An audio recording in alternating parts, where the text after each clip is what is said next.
Hey, what's good? Vlog 33, week 33, Wednesday, August 15th. Welcome, what's good, welcome, what's good, welcome, what's good? CBD, not what you think it is, not long been home from work,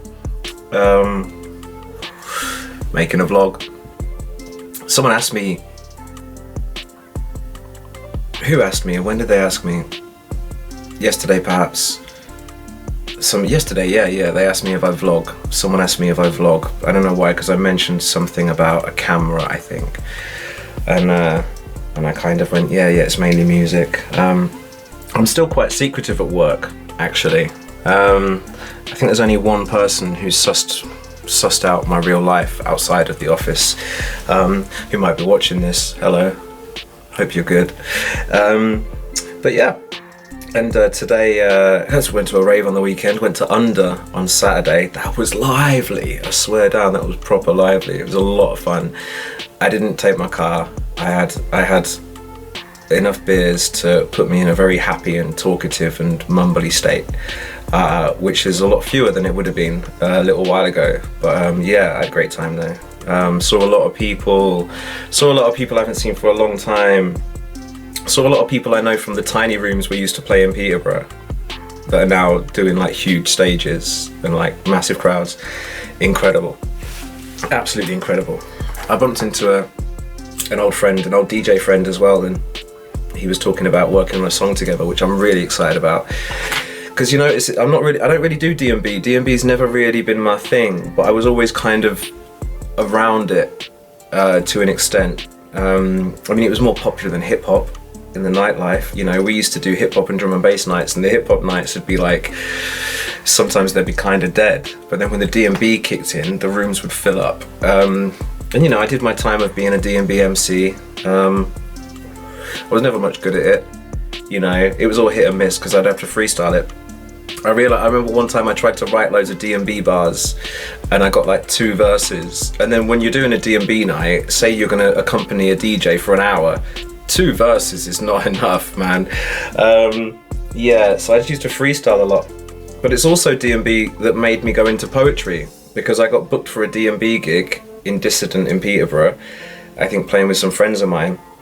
And I just remember like the mics were set up really badly. And at one point I got on the mic and I just talked nonsense. I just went, and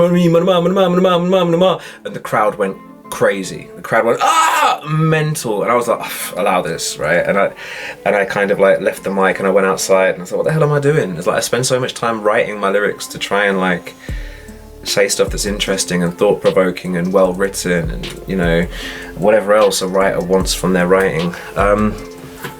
And I felt like I wasn't getting it in D&B. So it was literally that point, that D&B night, that made me go into poetry.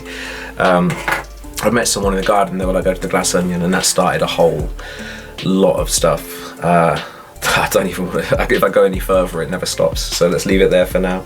But yeah, the rave was great on Saturday and I really enjoyed it. And I saw some people, that was really cool. A lot of fun. And then I come back to work today, right? And there's some guys I kind of faces everywhere. I don't know everyone's name.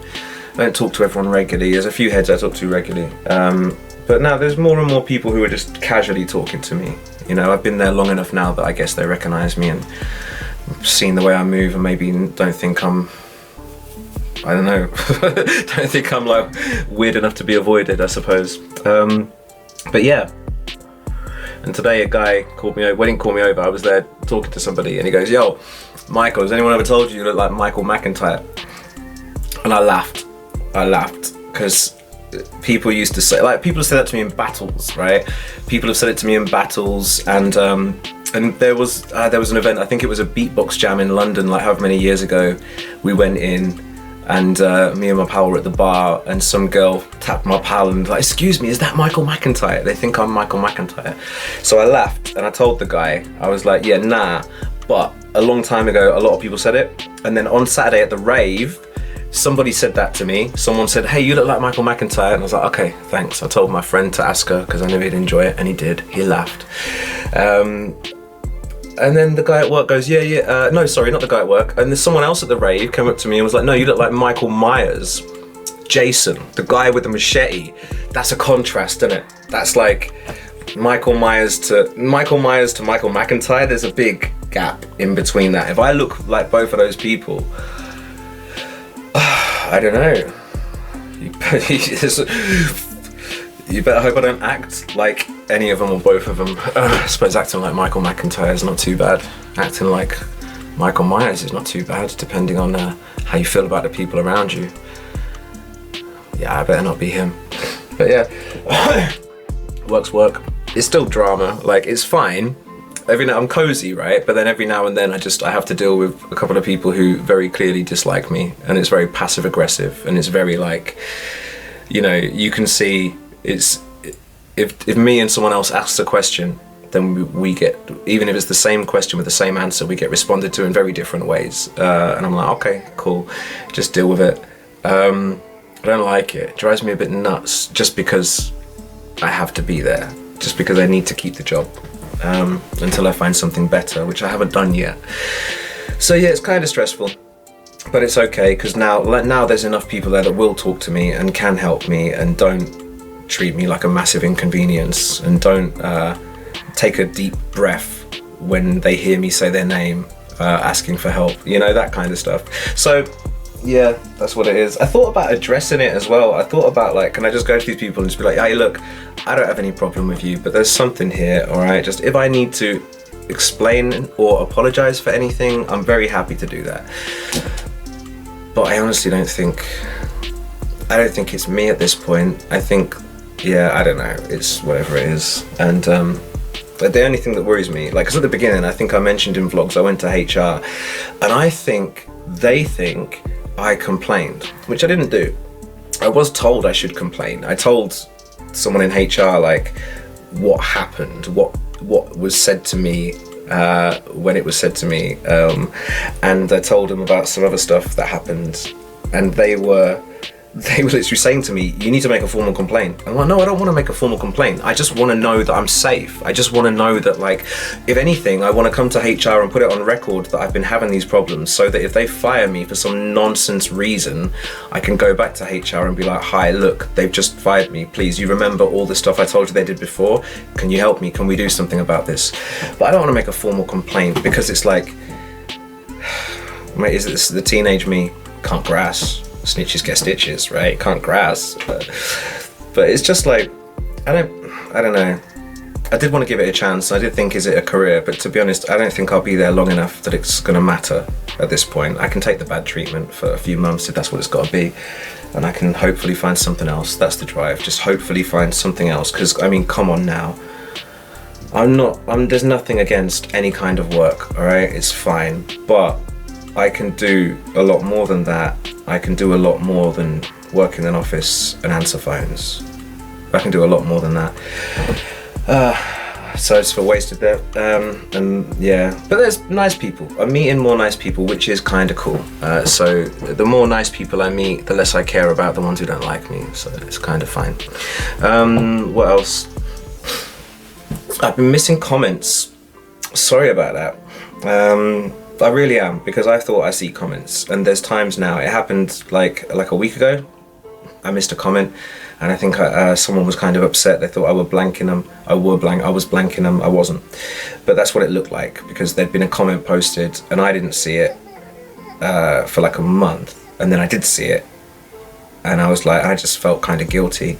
I told a couple of friends, and they're like, don't even worry about it. I'm like, well, no, I do feel guilty, because, like, I feel like I've become super considerate for, like, people now, especially when I think, it's weird, I think I've become super considerate of people who I view to be acting irrationally, because, like, I was acting mad irrational for a long time, and then I kind of had a bit of an epiphany, and it broke. I think that's why I broke down, because I realized that I've been the problem in a lot of the times, and I didn't realize I was the problem.